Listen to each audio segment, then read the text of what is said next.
ലോകത്ത് അനീതി വർദ്ധിക്കുമ്പോൾ, നല്ലവരായ ആൾക്കാർക്ക് കഷ്ടത വരുമ്പോൾ ഒക്കെ ഉയരുന്ന ഒരു ചോദ്യമുണ്ട്. ദൈവം എന്തുകൊണ്ട് ഉടനെ ഇടപെടുന്നില്ല? ദൈവം എന്തുകൊണ്ട് ഇതൊന്നും കാണുന്നില്ല? പലരുടെയും മനസ്സിൽ ഉണ്ടാകുന്ന ചോദ്യമാണിത്. ഈ ചോദ്യം ഇന്ന് മാത്രം ഉടലെടുത്ത ചോദ്യമല്ല. അധ്യാത്മ രാമായണത്തിൻ്റെ തുടക്കത്തിലും നമുക്ക് ഇതേ ചോദ്യം തന്നെയാണ് കാണുവാൻ സാധിക്കുന്നത്. രാവണന്റെ അധർമ്മം വർദ്ധിച്ചു. ദേവന്മാർക്കും ഋഷിമാർക്കും യജ്ഞങ്ങൾ നടത്തുവാൻ പോലും കഴിയാത്ത അവസ്ഥ വന്നു. അപ്പോൾ എല്ലാവരും മഹാവിഷ്ണുവിനെ ശരണം പ്രാപിച്ചു. അവരുടെ പ്രാർത്ഥന കേട്ട് ധർമ്മസംരക്ഷണത്തിനും സജ്ജന പരിപാലനത്തിനുമായി ഭഗവാൻ വിഷ്ണു ശ്രീരാമനായി അവതരിക്കുവാൻ തീരുമാനിക്കുന്നു.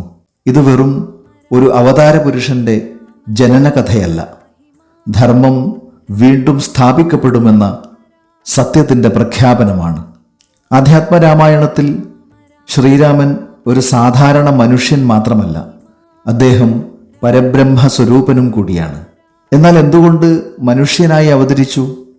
കാരണം മനുഷ്യനെ ഉയർത്തേണ്ടത് മനുഷ്യ ജീവിതത്തിലൂടെ തന്നെയാണ്. മനുഷ്യനെ പോലെ എല്ലാം അദ്ദേഹം നമുക്ക് ജീവിച്ചു കാണിച്ചു തന്നു.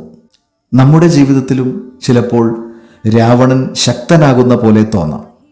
അനീതി വിജയിക്കുന്നത് പോലെയും സത്യം പരാജയപ്പെടുന്നത് പോലെയും ഉള്ള നിരവധി സന്ദർഭങ്ങൾ നമുക്ക് കാണാം. പക്ഷേ രാമായണം ഒരു കാര്യം ഉറപ്പു നൽകുന്നു: അധർമ്മത്തിൻ്റെ വിജയം താൽക്കാലികമാണ്. ധർമ്മത്തിൻ്റെ വിജയം ഒരുപക്ഷെ വൈകിപ്പോയേക്കാം, പക്ഷേ പരാജയപ്പെടുകയില്ല. രാമായണം നമ്മളോട് പറയുന്നത് ധർമ്മം എന്നത് വലിയ യുദ്ധഭൂമിയിൽ മാത്രം പാലിക്കേണ്ടുന്ന ഒന്നല്ല. നമ്മുടെ വീട്ടിൽ, ജോലിസ്ഥലത്ത്, നമ്മുടെ ചുറ്റുവട്ടങ്ങളിൽ, സംസാരത്തിൽ, തീരുമാനങ്ങളിൽ എല്ലായിടത്തും ധർമ്മം തിരഞ്ഞെടുക്കുവാൻ കഴിയുന്നവനാണ് യഥാർത്ഥ രാമഭക്തൻ. ഭഗവാൻ അവതരിച്ചത് ഈ സന്ദേശങ്ങളൊക്കെ ലോകത്തിന് പകർന്നു നൽകുവാനാണ്.